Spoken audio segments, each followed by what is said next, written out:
All of the views and opinions expressed here are those of the individual speaking and may not be representative of Konig American. At times, language may be considered vulgar. Listener discretion is suggested. You are now listening to the Konig Behind the Wheel podcast.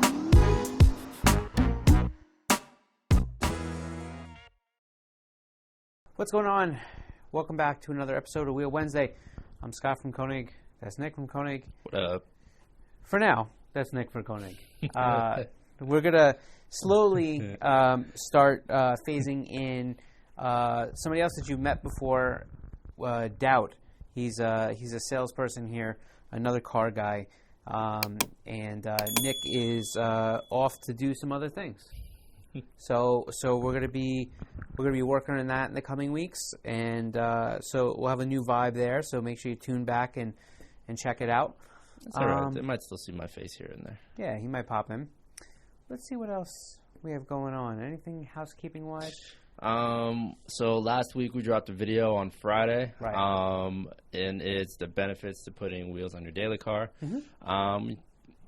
Talk about some of the possible benefits depending on the type of wheel you get Yeah. to putting aftermarket wheels on your daily car. It was a pretty good video. It was actually really fun to make. We used our friend Jim's car, Yep. the Audi A3, I think it is, with a set of freeforms on it. It's a good watch. I definitely recommend checking it out. Yeah. Not Not just because we made it.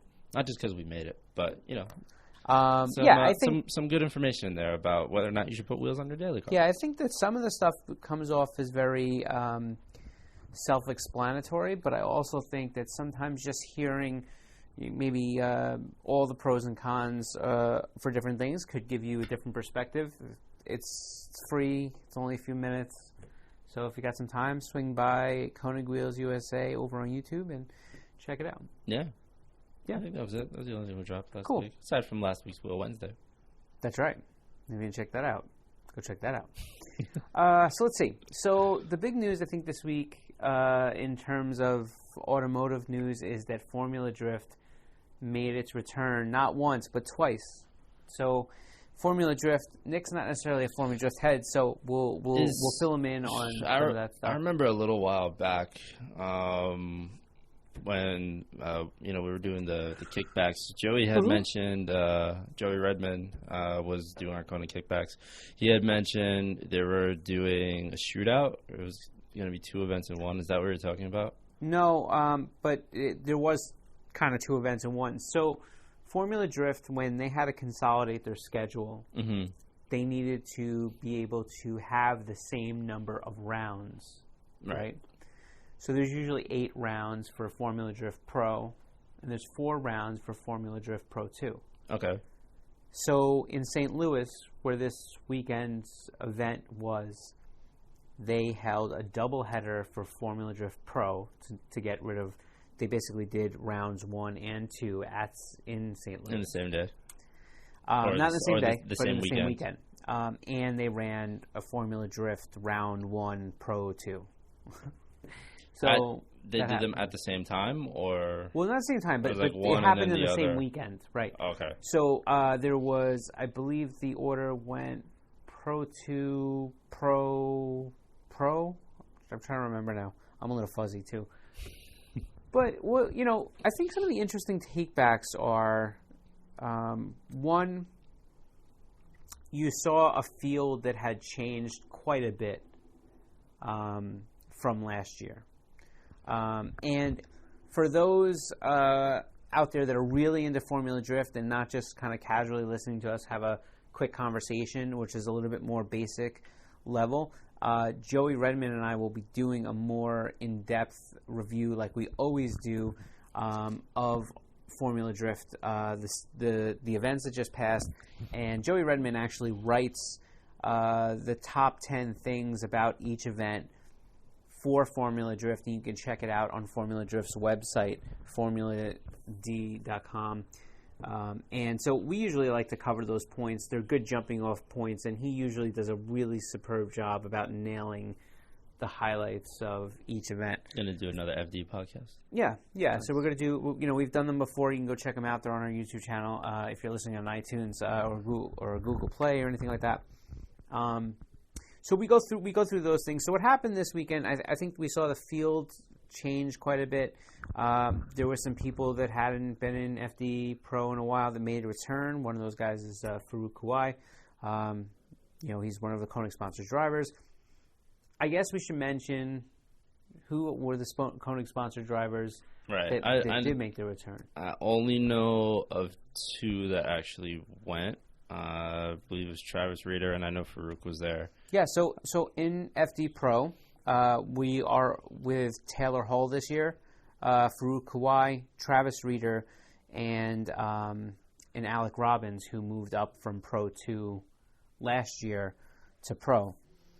I think that Alec Robbins came out of the gate looking really good, aggressive. Yeah. I think that there was a nature, like I think, at St. Louis, the way the track was laid out, I believe that the people that had the most success were fairly aggressive in their driving.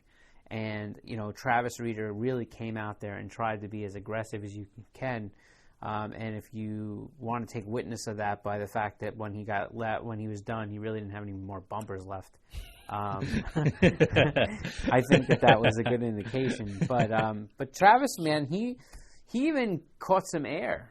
He rode right up onto Dylan Hughes' car. I'm gonna have to go back and watch this. Yeah, he coming into that, well, I guess the owner only inside clip. He basically drove up onto Dylan Hughes. So there was that. Let's see. In Pro 2, Kelsey Rawlings, Brian Wadman, Jonathan Hurst, for Cash Racing, Human Rahimi. Let's see. Adam, can I mix out? I'm missing people. Hold on one second. It's going to be there. Derek Madison was there. Kelsey Rawlings.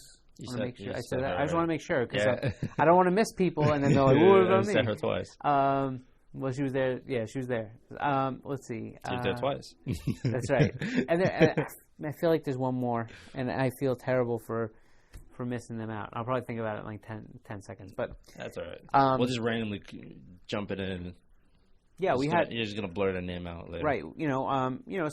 Some field changes in Pro 2. It was nice seeing some of the guys like Brian Wadman and some of the other dudes that had made it up from U.S. Drift and earned a license. I think it's cool to see new blood in the series. I think it's really interesting to watch some of these drivers that are making that transition between Pro-Am and Pro 2.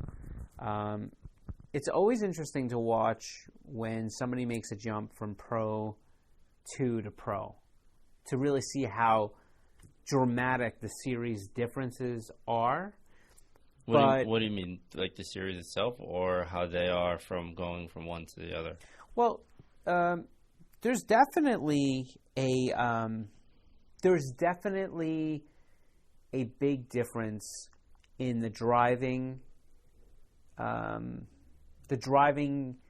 level of a pro driver versus a Pro 2 driver on average, right? Mm-hmm. And the reason I say on average is because you can make the call that sometimes in some seasons that the pro field in the bottom, let's say the bottom third, are equal to a lot of the guys in Pro 2, or a lot of the people in Pro 2 is I want to be politically correct. So I think what's interesting is when you see people make that jump from Pro 2 to Pro, there's generally an adjustment period. There's some people that are exclusions to the rule. I think that Travis Reeder last year was, and I think that Alec Robbins this year came out with a lot of chops. So, and, like Scott said in the beginning, I don't know too much about like the actual competition aspect of Formula Drift, but right. So what are the differences between Pro 2 and Pro as far as like how they compete? Like they on the same track, no? Or separate tracks? Yeah, or so when they hold the past year or so, they've held all the Pro 2 events obviously in the same locations as Pro events. But I've done that for a long time. Anyhow, so they're at the same locations. They may use the same track layouts and but the driving level is different. Oh, okay. The field in Pro 2 doesn't always have the same I don't want to say same skill set, because they're great drivers, they're professional drivers, but there's definitely a more elite field in Pro, right? And it takes a little bit more more achievement to get to Pro. So, to be able to earn then your how do you license in. transition? Like, how do they... You mean, how do they get used to it? I guess. So, listen, I think this is a hard conversation because it gets super technical, but... So using Alec Robbins as an example, you said this is his first time driving Pro. Right. So he was Pro 2 before. That's how right. How does he get into the class? Well, because you earn driving points. Like, in other words, there's always the petition, the license thing. But really what happened was Alec Robbins finished last year second in Pro 2. Oh, okay. And so many people in Pro 2 that earn a license in the Pro. Right. Okay. Okay, I got you. And there are petitions in different situations that I'm sure people will bring up, but watching these guys make the jump, usually what happens is there's this period traditionally of drivers that have to get acclimated in a different field. Then they have to get acclimated. Because they gotta not catch up, but they gotta bring themselves to that level of the pro drivers now. Yeah, listen, I think that there's two major things. I mean, and again, there's a lot of things when it comes down to transitioning from Pro 2 to Pro, but I think that there's two main things that I see as the things that happen when you transition. And the first thing is the cars that are in Pro 2 generally are not at the same level as the cars in Pro. The power is not the same. Their setups may not be the same. And there's some other things. I don't want to get too technical. Is why I'm trying. But for what reason? Because more sponsors or more? It's just the nature of the field. I mean, they are governed on a different size tire. Remember that, a Formula Drift Pro 2, I think they're capped at 255 millimeters total sidewall width, total profile width on the tire, and an FD used to have a weight distribution. Now I think that they're capped around 275 millimeters. So you have a little bit of tire difference there. There's some other little things, but really happens is the cars in Pro 2 don't need and don't have generally nearly as much power as some of the Pro cars. Now, there are exclusions to this. So I'm just saying on a general basis. I was going to ask if that's due to the rules or if it's just like a general. So I mean, because it gets a little confusing, and I'm not super great with technical stuff, but it comes down to power, power per weight kind of thing. Okay. Sorry, we completely sidetracked from the original topic. There's definitely a portion there, but just to break it out again, it's the power thing, and then there's the skill level. Mm-hmm. Right? There's definitely a more advanced field in, let's say, the 2/3 of the top pro, FD pro drivers. And when you make that jump, it does become things. And we've talked to drivers years past, like Kevin Lawrence, who's not in the field, and a lot of people that are not in the field in pro this year that we were expecting to see back. Let's see. Pat Gooden is not in the field. He competed last year, although that was his 1 year that he popped in. He had been absent for a year or two. Let's see. James Dean, Piotr Visek. I always try to get the accent right. Never do. Visek,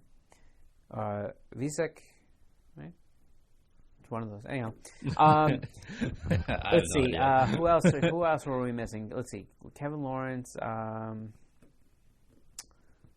Man, I should have written these down. I always get really bad. What about Donovan? Was Donovan in FD this year? So Donovan did not show up for FD Pro 2. So I don't know what happened there. I don't know if he's making a return or if he's not going to be. I know Adam Kanapik didn't return to Pro 2. Garrett Denton didn't make the return to Pro 2. I'm trying to think who else. Let's see. Alec Robbins made the jump up. I feel like I'm missing somebody again, but anyhow, Yeah, there's definitely some field changes. But anyhow, so the difference between the two cars, power and skill level, and we've talked to drivers like Kevin Lawrence and stuff before, and when they made their jump from Pro 2 up to Pro and said, what kind of things were the hardest things. Listen, there's definitely differences to run an FD Pro program. One, you have double the amount of rounds, right? So it's double the amount of maintenance, and cars get beat up. Yeah. You have to have double the costs because now you have to transport everywhere, right? They're all over the country, so sometimes you're having to figure out logistics of where do you store a trailer when you have two events a month apart on the same coast, and you're from a different coast, right? Yeah. So there's a lot of that stuff. Then there's the power change. A lot of these cars have to make more power. You have to be more competitive with those cars, so you need to now make more power. Some of the Pro 2 cars have followed people up from Pro-Am. And while so many people now are building really legit Pro-Am and Pro 2 cars that are highly, engineered, there was a lot of cars that came up, and they were the Pro-Am cars and the amateur competition cars that they started with, and they've kept kind of revamping them. Mm-hmm. So, usually Pro, when you make the jump into Pro, that's when you really take the time, whether you have or not, to develop a chassis or to really work on your chassis and give it a major overhaul, stitch welding the chassis up, doing any of the fab work that you need, making sure that things are, in really, really specific functioning order, Right. You want to make sure, whether they redo some of the parts of the cooling systems and or they look for things like more onboard data systems, or there's just a lot that goes into engineering an FD Pro car, and we've spoken to Travis Reeder about that before, so he's a good source for that as well. But I'll tell you, making that jump is tough. And then one of the things that we've spoken about before is that smoke line. And for those who don't know, because Nick's staring at me a little bit like deer in headlights. So the smoke line is really being second, and when right. the smoke is just like exactly completely right. blowing in your face. Mm-hmm. Yeah. So the smoke line, and this is something that we've talked to different drivers making that transition up, and how difficult the smoke line can be. I mean, they don't have to deal with that in Pro 2? So not nearly as much, and I'll tell you. So here's why. So in Pro 2, because the power is a little bit down, and the tires and the skill level is a little bit off, there's a little bit less consistency. We've had guys that have made the jump up that said that it was actually like when their driving skill is there, have said that the jump from Pro 2 to Pro, it's easier in the sense of driving because the drivers in that field on average are way more consistent. Mm-hmm. Like you can trust that they're going to be in a certain place. Right. But when you get lost in the smoke, because you have so much more. You just kind of have to guess. I actually remember we did the interview with Travis at FD last year. Right. I think it was at Wall Speedway. Right. Mm-hmm. And I think he was actually mentioning that, and he was talking about that. Maybe it was also in one of the FD podcasts you and Joey did. But I do remember hearing something about that where it was like, I think it was Travis that was like, you're kind of just driving blind, and like you got to trust that they're where they are, so that way you can continue like where you're going to be. So that way, because you literally can't see anything. You have no idea. You're completely blind. There were definitely a few instances where you could tell that was happening to certain people, and I think that's the nature of what it is. The difference is, and Travis has spoken about it before, is that there's a lot that you can do when you learn. So and I don't know this, and this would be a good thing to really talk about to, the person I'd love to talk to about it would be like an Adam LZ, who's made the jump very quickly up through the different ranks. Mm-hmm. But what's interesting to me is that, we talk about that smoke line, but when you're in it, how easily you can get lost, right? And you have to train your brain into, when you practice, not just going in there and driving the visual part, but almost creating like being able to have like the muscle memory and and the throttle feel, and like and to be able to know that like, all right, it's it's 1 Mississippi, 2 Mississippi, 3 Mississippi, 4 Mississippi, flick. You know what I mean? Like, because when you get lost in the smoke... Yeah, to get the timing down of it. Exactly right. When you get lost in the smoke, that seems to be the thing that these drivers use and rely on. And, I think that's why drivers that have been running for so many years in pro that are so used to it, their brains they automatically function that way. Yeah. So I mean, that alone takes serious skill. Just being able to time what you're supposed to be doing. It's a hard sport. I mean, even and I don't want it to sound critical because I'm in no means the one to be critical. But, this is, Farouk Kouai took a year off last year, and he returned back to the series in a brand new chassis. And I think the car looked fast, and the car looked gripped up, and it looked mean. What is he driving now? He's got an S chassis. Yeah. I remember. He's got the 240. And the car looks really good as far as its power, its grip. But Farouk definitely looked unpracticed out there. And and I don't think he would doubt on that. I think he even commented himself that he was just a little bit down. He just got to get it all to click. And I agree with that. It's a tough thing. Well, you figure you take a year off of anything, you're going to be out of practice and not. Well, and giving him what credit's due is that it can take a long time to develop the seat time you need in a vehicle to be able to come really comfortable. It's a brand new vehicle too. Yeah, brand new platform. So that definitely added to it. I'm sure that they tested the car. I'm sure that he had a lot of work there that they were trying to get done before the first round. Yeah. But it is tough coming out of the gate. And I would say that St. Louis this year was an extremely difficult, high technical course. Yeah. And so I think that it was just a lot of things. But there's plenty of times where I watched him and I could see, he was struggling. He put it back. He seemed to. You could tell Farouk has a lot of natural driving ability because there was a few points where he was so far offline and he was able to save things that I think a lot of other drivers would have had to bail out on. Yeah. But with that, he needs more seat time, and I think he knows that, and he's probably be the first one to say that. And I think that he'll get better as the seasons go on. Is it a benefit or is it a con to have two events back to back, right? Yeah. While there's some benefits of saving costs and different things, can you imagine you do poorly on Saturday? I mean, so bad. And then you have to come back in Sunday and treat it like it's a brand new round, but it's the same track? Yeah. It's so tough. And you don't get any rest time. You don't get any recovery time. It's literally all right, you're done and you got to go. Yeah. I mean, and one day, in some aspects there can possibly be benefits to that. Like, for example, if you have a good run and you're doing good and you get a good feel of the track, and I would imagine it can be pretty beneficial if you're like, all right, cool, I already got it down. I just got to do it again the next day. But on the other end of that, if, like you said, you're having a bad day and then you're tired and exhausted from driving all day and you got to do it again the following day, sounds... And what about, let's look at that week in totality, right? Like, the one thing they have done is that FD got rid of qualifying. So they saved some actual driving time and some wear and tear on the cars, right? So maybe some people can say that that's beneficial in the sense that they're trying to take some of the time, run time off of the cars.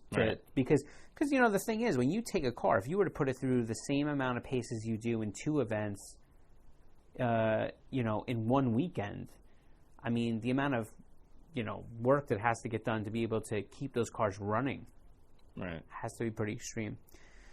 So, I don't know. So this week, the big thing is that FD returned, getting away a little bit from the side of the sport. They returned in a way that they brought an unconventional format. Like I said, no qualifying.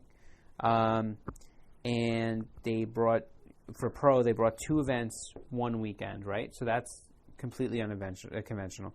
The next thing is, if you watch the live stream at all, you would know that their attendance was not really there. I don't want to say that that's not accurate because, I don't know if you can really tell. But what I'm saying is There was a lot of people in the stands. No, I think there was a lot of people that wanted to be there. What I think is that, if I heard right, I think Formula Drift said that they had to stay to 25% occupancy in the stands.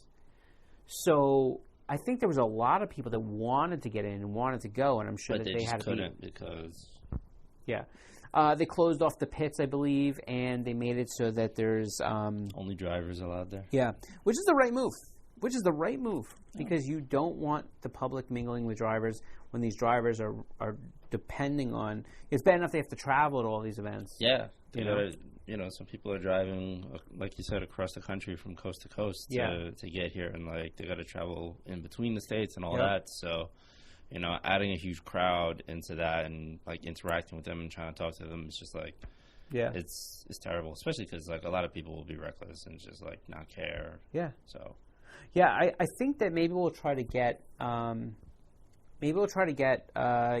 Taylor Hall, or we've talked to Travis so much. I know it'd be cool to speak to Travis, but maybe we get like Taylor Hall on to talk to, get Alec Robbins back to be able to have a conversation where we can talk about not just about this weekend, but just about the format in general. Where was the pros? Where was the hard part? Stuff like that. Yeah. And maybe we'll try to bring that to you. Maybe we'll even do that on a live thing or something, so you can ask some questions. That'd be pretty cool. Yeah, maybe we'll go like on YouTube Live and just record something like that live. But I don't know. It was a very different overall feel.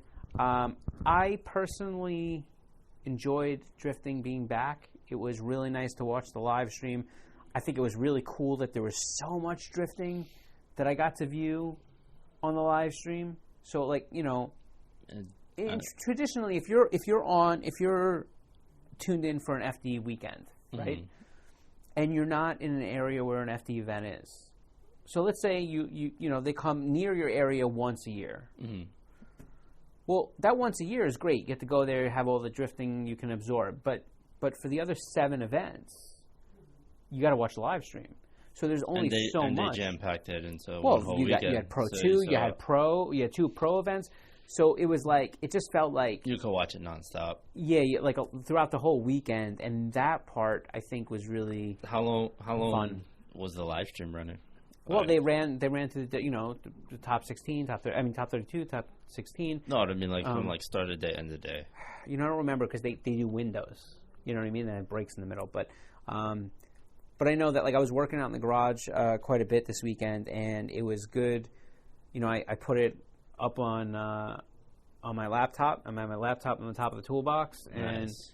I was able to just listen and watch and peek my head out, and so. Yeah, I think it was. Listen, I think that FD, for any time I've ever been critical about what they were doing or where they were going with certain things, I think that under the circumstance they did a really very good job about making an event happen and making Pro 2 be able to come together. And I think that in a year where they knew that maybe some sponsors might have been pulling out and there may have been some of that stuff, to be able to consolidate the number of events but still hold the same number of rounds. Right. I think it's a really smart thing. So is that it for FD is done now? No, this is rounds 1 and 2. Okay, so they have 3 more 2. venues with 6 more events for Pro. Okay. And then there'll be 3 more events for And they're going to jam pack them together. Same thing, same format. Where are the other ones going to be at? Last weekend was Texas, St. Louis? I think Seattle's next. Then it's Texas, and I believe the last one is at Irwindale. But now, that's California, right? Yeah, the only thing I'm not sure about with the Irwindale one, I have to go back and check, is Well, throwing a lot of facts. California's not doing the best right now. Yeah, I'm throwing a lot of facts out there without being like 100% on my game, right? Google us if we're wrong. Well, Google the correct information. We're wrong. Just go look at the website.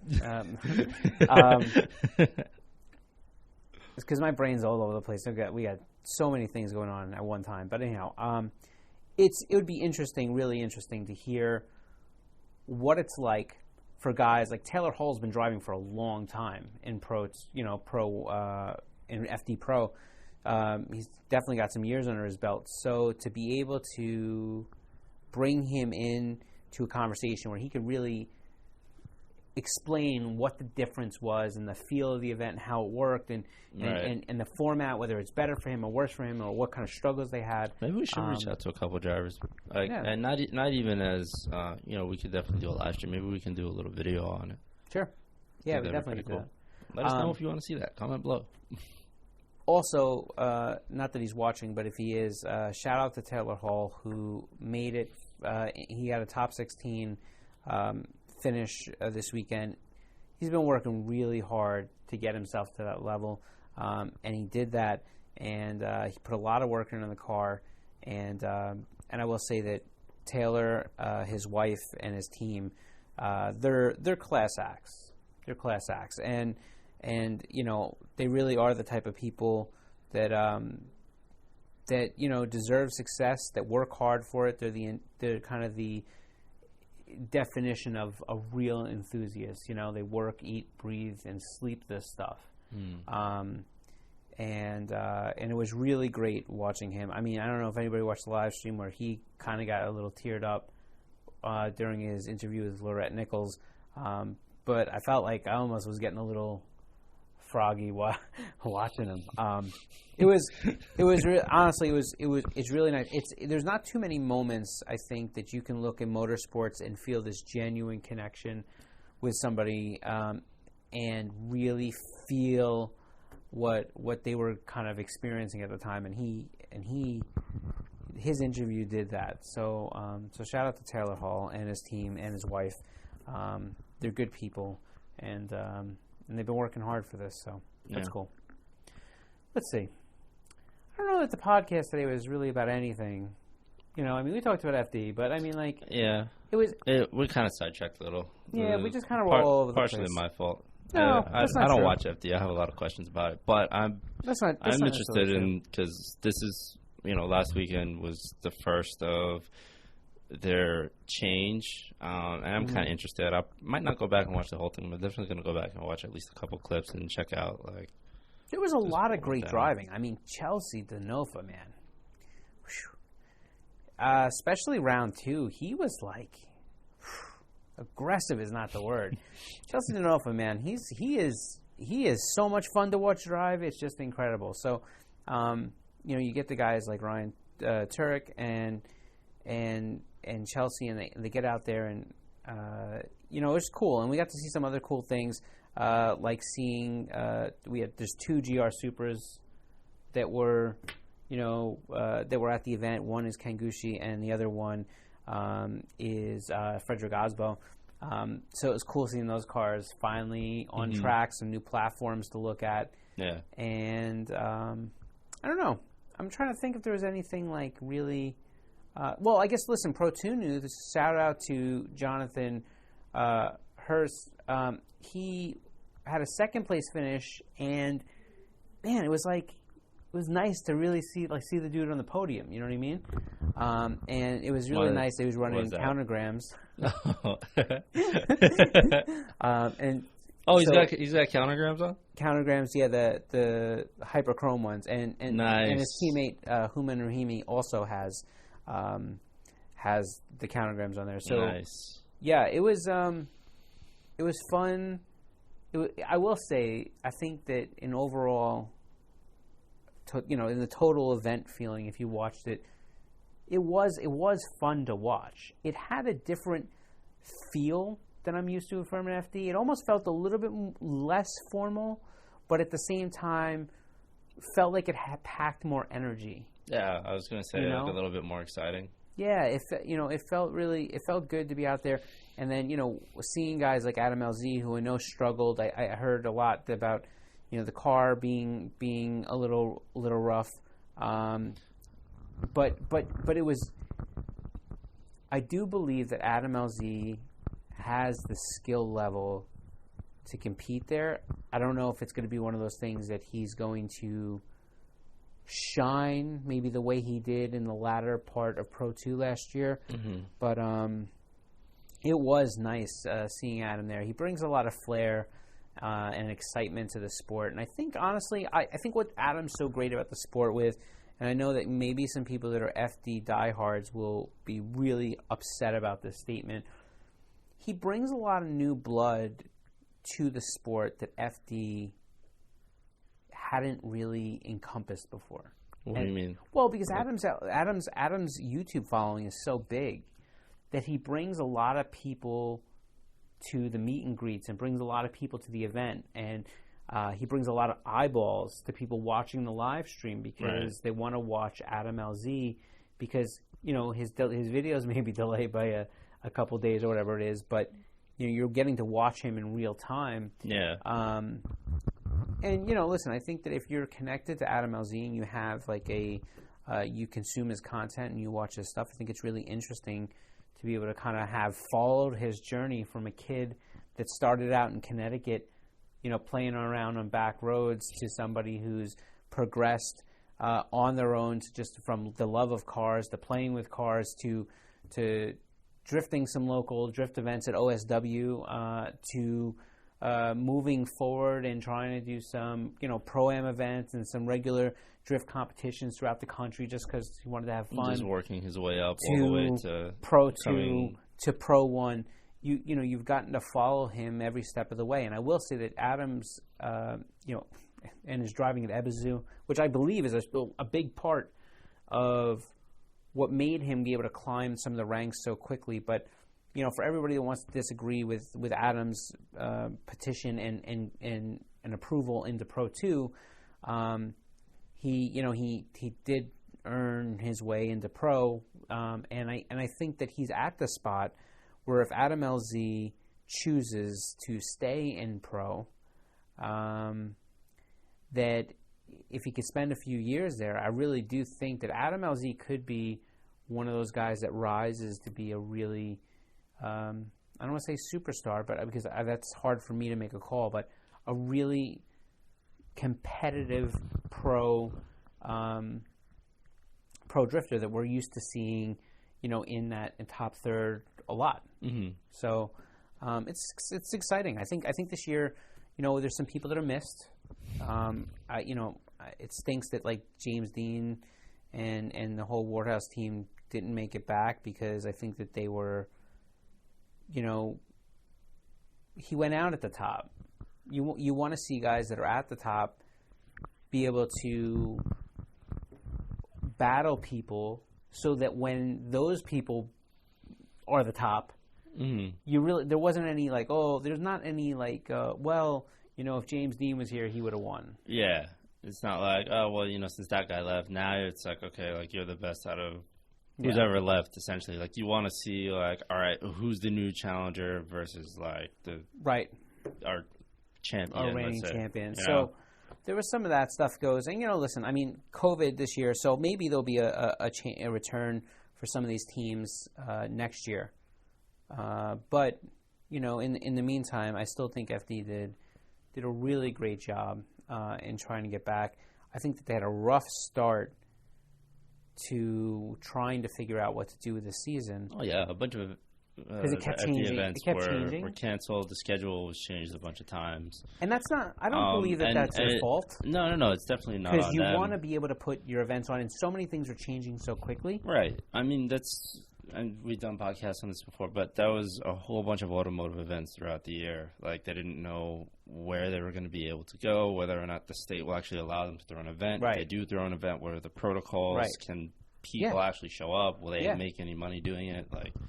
Whole number of factors. So the fact that they were actually able to get a successful event this weekend and have it out, that alone I think is really awesome. Yeah, and I think that what's interesting, I think what's even better is I really believe that while it was probably very chaotic for them trying to figure everything out and stressful, I believe FD finally did get the right pace and rhythm going by really talking to the drivers and teams and saying, guys, what are we going to do here? What are your feelings? What do you think? And then after they had done that and sent out surveys, I think they did their best to try to make sponsors, drivers, teams, and fans as happy as they possibly could while still falling in the realm of what was allowed and honestly what was responsible. Yeah. So good job to FD. Not that they care what I think. They don't. But I think credits do where it's earned, and I think they did a very good job of that. So there's that. I don't know. Let's see. Before we get out of here, we already missed this opportunity to tell you to like and subscribe to the channel, so please do that. But also, if we don't have something for you this Friday,